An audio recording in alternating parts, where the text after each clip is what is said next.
Ready? Start.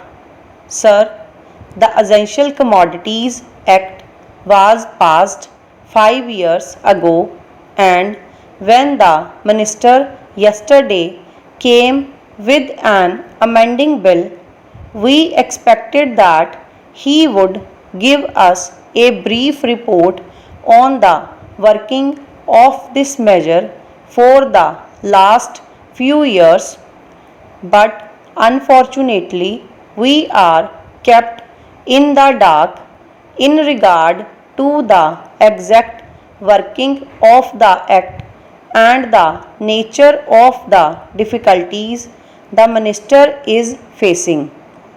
Sir, as far as I know, many of the provisions of this enactment have been observed more in violation by his agents at the state level.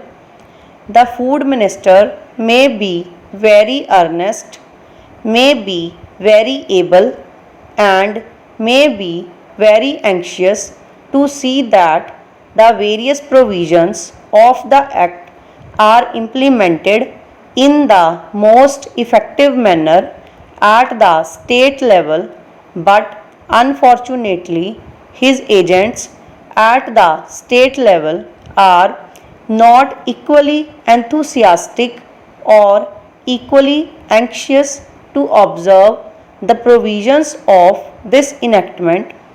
The most important objectives of this enactment are to control the supply and distribution of commodities and to maintain a stable price level. In regard to both these aspects, I am afraid that the government has failed to realize the objectives in view. Some time passed when there was scarcity of food grains. Attempts were made to make procurement from certain wholesale merchants and from rice mills. In my own state, I know of many instances of such procurement where, after making known that certain things had to be done and certain steps had to be taken by the merchant community, nothing was taken done later on by the government when they found that these very orders of the government were violated. As a result of the violations, there was a consequent rise in the prices of food grains.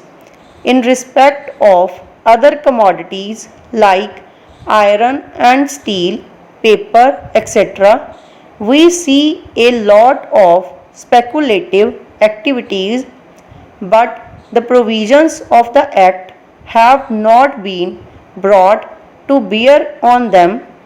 Perhaps no case of prosecution was launched against those people who contravened the various provisions of the Act. We are interested to know in how many cases the government have taken steps to prosecute individuals who have violated the various sections of the Act. The minister said that the powers under the Act were not adequate. We sympathize with the food minister, but I want to know what action has been taken in this regard by the various state governments. In regard to the amending provision, I want to know from the minister what would be his difficulty even if minor offences are taken to courts of law. For instance, the Motor Vehicles Act deals with various offences, both major and minor, and various minor offences under the Act are taken to courts and people are prosecuted.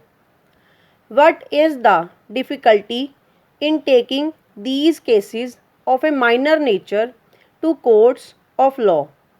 There, the people will have some safety that they will get a hearing, and if the offences are really offences, then they would be prosecuted. Otherwise, they will be acquitted. Here, the minister says that there should be a security deposit. If there is a violation of a particular provision of the enactment, then the executive authority will have the power either to confiscate a part of the amount or the whole of the amount. We are clothing the executive authority with more powers. I do not grudge giving powers to the executive authority, provided they are used properly and effectively and in a most fair manner.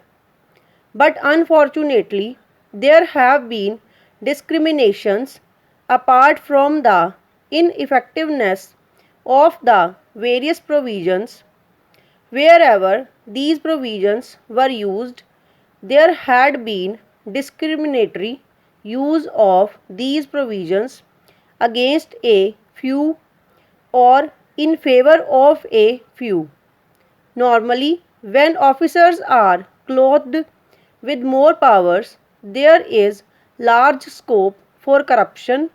I feel that it would be desirable to avoid such malpractices, and it would be desirable, I think, that even for minor offences, the parties should have a chance to defend their actions. I do not think that this problem of dealing with minor offences will become complex or complicated in any way if we take them to courts of law. I want a reply from the minister in what way he is suffering from a handicap in dealing with minor offences or offences of a technical nature. The honourable member made the point that even if this thing was acceptable to the House, he did not know what amount would be demanded as security. So, the minister should tell us what amount is normally expected from a licensee in all cases and what the offences are which are of a technical or minor nature which he has in view. We are not told which are major offences and which are minor offences. Clarifications on these points are necessary. I wish that the Act which came into effect long ago was implemented properly. I know that the minister here is very earnest in implementing it, but his colleagues at the state level and at the central level are disappointing him. Stop over.